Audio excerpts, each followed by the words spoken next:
আসসালামু আলাইকুম ওয়া রাহমাতুল্লাহি ওয়া বারাকাতুহু।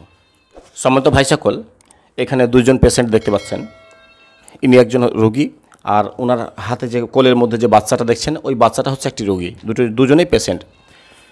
আমি আজকে এই ভিডিওটি করছি আপনাদেরকে সতর্কমূলক, মানে আপনারা যাতে এখান থেকে কিছু শিক্ষা পান, আর সামনে যেন আপনারা বিপদগ্রস্ত না হন, সেই উদ্দেশ্যে আমরা কিন্তু এই ভিডিওটি করছি তাদের কাছে পারমিশন নিয়ে। এনারা এসেছে নদিয়া জেলা থেকে, কাঁটাবেলে বলে জায়গাটার নাম। হ্যাঁ, ওই এলাকা থেকে এনারা এসেছেন। ওই ভাইকে আপনারা চিনতে পারবেন, যাই হোক উনি ক্যামেরায় এখন আসেনি, সাইডে আছে।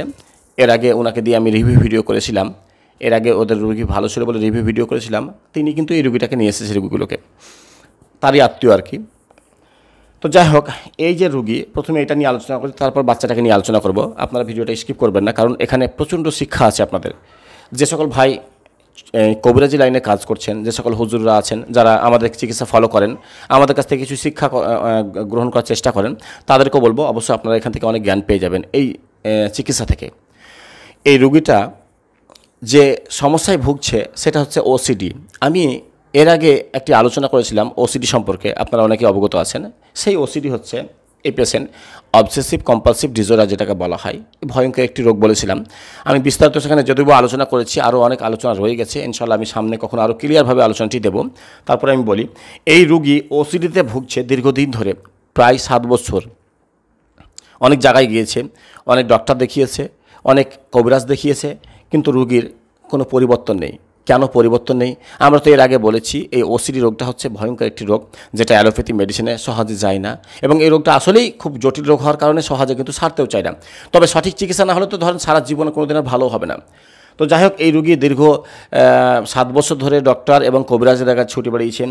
কবিরাজের দরজা তো পারবে না, কারণ হচ্ছে কেন পারবে না, এই সম্পর্কে অধিকাংশ কবিরাজ তারা জানে না, আর না জানার কারণেই এই বিভ্রান্তির মধ্যে পড়ে যায়। তার জন্যই আমরা আজকে ভিডিও করা, যে এটাকে বলা হয় ওসিডি, অবসেসিভ কম্পালসিভ ডিসঅর্ডার, যেটাকে এক ধরনের আমরা বাংলাতে সূচিবায়ু রোগ বলতে পারি। বা একটা কাজকে বারবার রিপিট করা, যে কোনো জিনিসকে নোংরা মনে করা, বারবার হাত ধোয়া, এইভাবে আর কি বহু লম্বা ঘটনা আছে। ইনশাআল্লাহ আমি ক্লিয়ারভাবে কোনো একটি ভিডিওতে বলবো। তো এই ওসিডিতে ভুগছে ইনি। ওসিডিতে কেন ভুগছে? এই রোগী প্রথমে জিন দ্বারা আক্রান্ত হয়েছে। আমি বলেছিলাম ওখানে অধিকাংশ ওসিডির রোগীরা যারা জিন দ্বারা আক্রান্ত হয়, যার জন্য কিন্তু এই সমস্যাটা দাঁড়িয়ে যায়। কিন্তু এই রোগীর যদি এখন আমি জিনের চিকিৎসা করি, আমি ব্যর্থ হব। আমি কেন, সবাই আপনারা ব্যর্থ হবেন যদি এর জিনের চিকিৎসা করেন যেভাবে করেছে। তাহলে এই রোগীর চিকিৎসা করতে হবে আমাদেরকে। এর তো জিনের চিকিৎসা করতে হবে, এর যে মানসিক সমস্যাটি হয়ে গেছে সেটারও কিন্তু চিকিৎসা করতে হবে। আর চিকিৎসা করতে গেলে তো জানতে হবে যে আসলে সমস্যাটা কী। যতক্ষণ পর্যন্ত না বুঝবো যে আসলে এই রোগটার নাম কী, এটা কী জিনিস, ততক্ষণ আমরা চিকিৎসা করতে পারছি না। তাহলে আমরা প্রথমে বুঝলাম যে এটাকে বলা হয় ওসিডি, অবসেসিভ কম্পালসিভ ডিসঅর্ডার। তাহলে এবার আমরা এর চিকিৎসা কী দেবো? জি, এর চিকিৎসা আপনাকে করতে গেলে আপনি আপনার পদ্ধতি দিয়ে যে চিকিৎসা করেন জিন জাদু চিকিৎসার জন্য, সে পদ্ধতির পাশাপাশি আপনাকে কিন্তু এনাকে একটু মেডিসিন খাওয়াতে হবে। তো আমি আলহামদুলিল্লাহ, আপনারা সাধারণত জানেন যে আমি দোয়া দিয়ে কাজ করি। তার জন্য আমি কিন্তু এনাদের জন্য একটি মেডিসিন তৈরি করেছি 1.5 মাসের মতো। এই রুগী যেদিনকে ভালো হবে, আমি ইনশাআল্লাহ রিভিউ ভিডিও দেবো আপনাদের কাছে, এবং এই রুগীর মুখ থেকেও শোনাবো যে রুগী কী অবস্থায় আছে। তবে হ্যাঁ, আপনাদের বলে রাখি, এই রুগীগুলো সারতে একটু সময় লাগে। কারো 3 মাস, কারো 6 মাস, কারো 9 মাস লাগে। তবে অনেক সময় আল্লাহ তাআলার দয়া হলে 1 মাসেও আবার কমে যায়, আবার 3 মাসে পুরোপুরি ভালো হয়ে যায়। কিছুটা রোগীর উপরেও নির্ভর করে, এবং কিছুটা আমাদের মেডিসিন সিলেকশন করার উপরেও নির্ভর করে, সব মিলিয়ে আর কি। তবে আলহামদুলিল্লাহ আমরা আশাবাদী, আমাদের কাছে এখন পর্যন্ত কোনো ওসিডি রোগী ঘোরেনি, আর আমি আশাবাদী যে এটাও ঘুরবে না। কারণ এর আমি মূল কজেশন যেটা, সেখানে হাত দিয়ে দিয়েছি। এ কীভাবে রোগে আক্রান্ত হয়েছিল তার কারণ হচ্ছে, আজ থেকে 7 বছর আগে তার একটি সন্তান মারা যায়, যেখানে সে মনে একটি বড় আঘাত পায়। প্রথম উৎপত্তি হয়েছে ওখান থেকে। তারপরে তার ভিতরে একটি সন্দেহ ঢুকে গেছিলো, তারপর দ্বিতীয় উৎপত্তি হলো। এইভাবে জিনিসটা চলতে শুরু করে।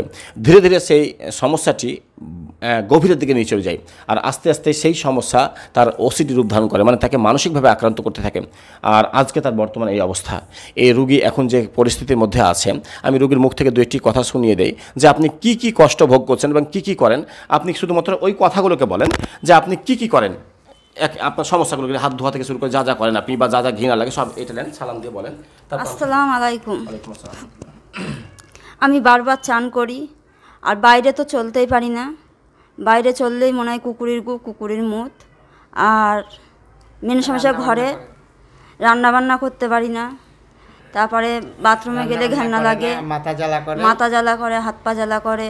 আর তোমার ওই যে বাথরুমে যায় বারবার বালতি বালতি পানি লাগে। আর কলে যায় না, পায়খানা করে যায় না, বাথরুম পেলে বাথরুম করতে যায় না, ভয় লাগে, সব কিছু মনে হয় নোংরা, ঘরের মধ্যেই সব কিছু মনে হয় নোংরা, তোমার খাটের চাদর সব কিছু জামা কাপড় ধুয়ে ছিঁড়ে খুঁড়ে একাকার। জি, তাহলে একবার ভেবেছেন এখন এই এমন একটি পরিস্থিতি চলে এসেছে, আমি বলেছিলাম সেই ভিডিওতে, এখন এমন একটি পরিস্থিতি নিয়ে চলে এসেছে যে আত্মহত্যা ছাড়া কোনো পথ নেই, এরকম একটা কন্ডিশনে চলে এসেছে। তার মানে একদম শেষের দিকে চলে এসেছে ওসিডিটা, বুঝতে পারছেন তো? তারপরেও এত ভয়ঙ্কর স্তরে আসার পরেও আমি আপনাকে বলছি আলহামদুলিল্লাহ, এই রুগী আল্লাহ তাআলা সুস্থতা দান করবেন ইনশাআল্লাহ, আমার বিশ্বাস। কারণ হচ্ছে আমাদের কাছে ওসিডি রুগী আল্লাহর রহমতে এখন পর্যন্ত ঘুরেনি। কয়েকটি রুগী আমাদের কাছে ঘুরে না, এক হচ্ছে মির্গি রোগ, আমি বলেছি আপনাদের কাছে, সেটা যতই ভয়ঙ্কর হোক না কেন আমাদের কাছ থেকে কখনোই একটা ঘুরিনি আলহামদুলিল্লাহ। যে সকল মহিলাদের সন্তান হয় না, আলহামদুলিল্লাহ আমাদের কাছে এখন পর্যন্ত একজন ঘুরিনি। হ্যাঁ, সন্তান দেওয়ার মালিক হচ্ছেন আল্লাহ সুবহানাহু ওয়া তাআলা। যদি আল্লাহ তাআলা কাউকে সন্তান না দেন তাহলে আলাদা ব্যাপার, কিন্তু যদি দুনিয়াতে তার চিকিৎসা থাকে তাহলে আলহামদুলিল্লাহ আমাদের কাছে ঘুরে না। তো ঘুরেও নি এখন পর্যন্ত, আল্লাহ আমাকে ব্যর্থ করেনি, কারণ আমরা সেইভাবে চিকিৎসা করি। আমরা প্রথমে বুঝে যাই যে কোনো রোগ আছে কিনা, কারণ রোগ থাকলেও আমরা সেটাই সারি, সেই যা হোক না কেন।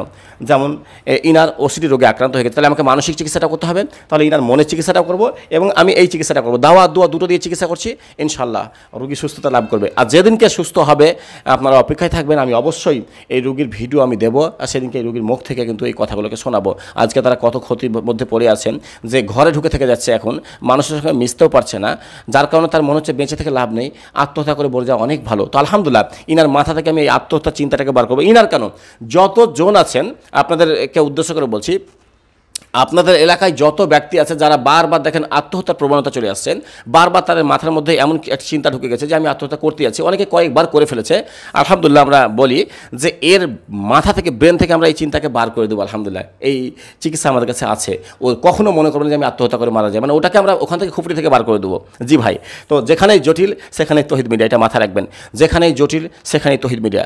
যখন দেখছেন সব ডক্টর ব্যর্থ হয়ে গেছেন, যখন দেখছেন কোনো ডক্টর লন্ডনে গিয়ে, আপনার ওই দুবাইয়ে গিয়ে, আরও বিভিন্ন ভেলোরে গিয়ে যখন আর পারলো না, হাত উঠিয়ে দিল, তখন আপনি তহিদ মিডিয়াতে আসার পর একটা কথা শুধুমাত্র, যদি দুনিয়াতে আল্লাহ তাআলা তার শিফা রেখেছেন, মানে আল্লাহ তাআলা ওনার শিফা রেখেছেন যে ইনি সুস্থ হবে দুনিয়াতে, তাহলে আলহামদুলিল্লাহ আমাদের কাছ থেকে ঘুরবে না। আর যদি আল্লাহ তাআলা শিফা উঠিয়ে নিয়েছে যে না, ইনাকে আর সুস্থতা লাভ করাতে দেবো না, বা একে সুস্থ করবো না, আমি এই অবস্থায় তার মৃত্যুবরণ করাবো, তাহলে আমাদের কিছু করার থাকে না সেই জায়গাতে, বুঝতে পারছেন তো?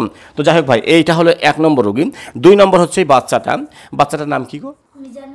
মিজানুর রহমান। আলহামদুলিল্লাহ খুবই সুন্দর একটি নাম, যা বিখ্যাত একজন বক্তার নাম। তো মিজানুর রহমান এই ছোট্ট একটি বাচ্চা, যার বয়স হচ্ছে সবেমাত্র 2 বছর। ইনিও এসেছেন জিনের চিকিৎসার উদ্দেশ্যে। এরাও হয়তো অনেক জায়গায় দেখিয়েছে, যার পরে আমার কাছে এসেছে। আমি সর্বপ্রথম ইনার কিছু কোয়েস্টেকিং করলাম। ইনার বহু সমস্যা, তার মধ্যে বড় সমস্যা হচ্ছে ইনার কখনো রোগ ছাড়ে না, কোনো রোগই ছাড়ছে না, সবসময় রোগ ধরেই আছে, রোগ একটা ভালো হচ্ছে তো আর একটা ধরছে, এভাবে চলতেই আছে। রোগীর এছাড়াও অনেকগুলো সমস্যা ভোগ করছে।